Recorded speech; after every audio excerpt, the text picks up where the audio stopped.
एक सुहाना सा दिन होता है और मगन, रामलाला, चंदन, राजन, तपन और गोलू के पापा गांव के बरगद के पेड़ के नीचे बैठकर अपनी शाम की गपशप कर रहे हैं।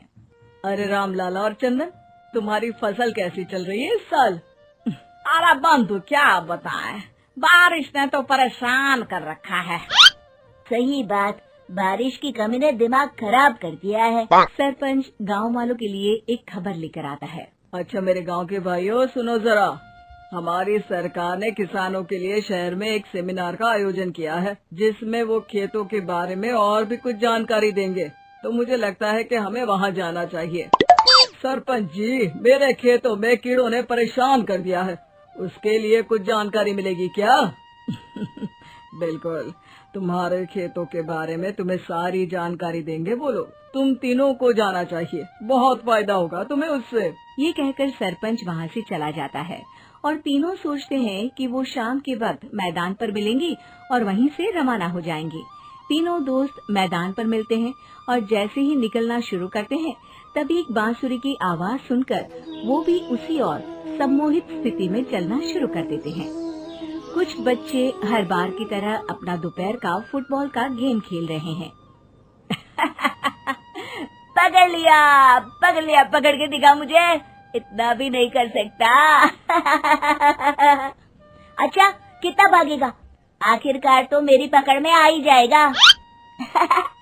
हाँ, तुझे पता नहीं तपन, राजन कितनी तेज दौड़ लगा सकता है। खेलते खेलते अचानक से एक बांसुरी की मीठी आवाज सुनाई पड़ती है। सारे बच्चे उसका पीछा करने लगते हैं। शाम हो गई है और बच्चों के घर न आने की वजह से उनकी माँ मैदान में पहुँच जाती है। राजन बेटे, अरे ओ राजन बेटे, किधर चले गए? इतनी देर हो गई, घर वापस क्यों नहीं आए बेटे? तपन बेटा, चलो घर, शाम हो गई है, कितना खेलोगे? और गोलू, ओ गोलू। तीनों की माँ एक दूसरे को देखने लगती है और उन्हें एहसास होता है कि उन तीनों के बेटे घर आए ही नहीं। अरे राजन और गोलू की मम्मी, आप इधर? राजन और गोलू घर नहीं आए क्या अभी तक? नहीं तो दोपहर में राजन मुझे बताकर गया था कि वो तपन और गोलू के साथ खेलने जा रहा है। मैंने सुना है कि गांव में एक चुड़ैल घूम रही है, कहीं वही तो नहीं ले गई ना हमारे बच्चों को? ऐसा कुछ नहीं हुआ होगा, हम तीनों अलग अलग जगह ढूंढते हैं, इधर ही खेल रहे होंगे तीनों बच्चे। ये कहकर तीनों बच्चों की माएं उन्हें ढूंढने निकल गई। बहुत देर हो गई और फिर भी तीनों बच्चे मिले नहीं। तीनों की माएं मैदान पर फिर से मिलती हैं। सुनिए जी, ये तीनों मिल ही नहीं रहे और मेरे दिमाग में बहुत बुरे बुरे ख्याल आ रहे हैं। आप चिंता मत कीजिए, हम सरपंच से जाकर बात करते हैं, वो हमारी मदद करेंगे। गोलू की माँ सही कह रही हो, चलो चलते हैं। एक उम्मीद की आशा लेकर तीनों अपने बेटों की फिक्र में सरपंच के घर जा पहुंचती है। सरपंच अपनी शाम की चाय पी रहे हैं और अखबार पढ़ रहे हैं। तभी तीनों की माँ हड़बड़ी में भागकर उनके पास आती है। अरे अरे, आप तीनों इतनी डरी हुई क्यों हो? क्या हुआ? ऐसी क्या बात हो गई? तिवारी जी, हमारे लड़के दोपहर से खेलने गए हैं और अब तक लौटे नहीं हैं। हमने उन्हें सब जगह ढूंढा, लेकिन हमें वो मिले ही नहीं, इसीलिए हम भागकर आपके पास आ गए। अच्छा, इनके पिता कहाँ है? ये कुछ काम के लिए शहर गए हैं, इसीलिए हम भागकर आपके पास आए हैं।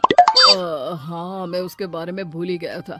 एक काम कीजिए, मुझे उस जगह लेकर चलिए जिधर वो आखिरी बार खेल रहे थे। सरपंच घर से एक डंडा लेकर तीनों के साथ मैदान की ओर निकल पड़ते हैं। तीनों मैदान पर पहुंच जाते हैं और उन्हें ढूंढने के लिए कुछ सुराग खोजना शुरू करते हैं। आपको कोई ऐसी जगह पता है जहाँ ये तीनों साथ में मिलते हैं? नहीं जी, ऐसी तो कोई जगह नहीं पता। अचानक से वही बांसुरी की आवाज आना शुरू हो जाता है और सरपंच सम्मोहित होकर उस आवाज की तरफ जाना शुरू कर देते हैं। अरे तिवारी जी, आप ठीक तो हैं? कहाँ जा रहे हैं? अरे ओ तिवारी जी, वो हमें सुन नहीं पा रहे हैं क्या? सरपंच बांसुरी की धुन में झुककर उसी दिशा में आगे बढ़ रहे थे। ये आवाज कैसी? ऐसा लग रहा है कि कोई बांसुरी बजा रहा हो। हाँ, सरपंच जी भी उसी दिशा में जा रहे हैं। सरपंच का पीछा कर तीनों मैदान के टूटे हुए बंगले पर पहुंच गए और सरपंच के पीछे दरवाजे के अंदर घुस गए। तीनों बंगले के अंदर झांकते हैं तो देखते हैं कि बहुत अच्छे से संभाला गया है बंगला। उतने में एक हंसी की आवाज आती है। मेरी बांसुरी, तूने मुझे आज तक कभी तंग नहीं किया। हमेशा अपने जादू से लड़कों को खींच लाती है। ये बोलते ही राजन की माँ को तीनों बच्चे और उनके पिता वहाँ चुड़ैल के पास लेटे हुए दिखते हैं। अरे वो देखो गोलू के पापा।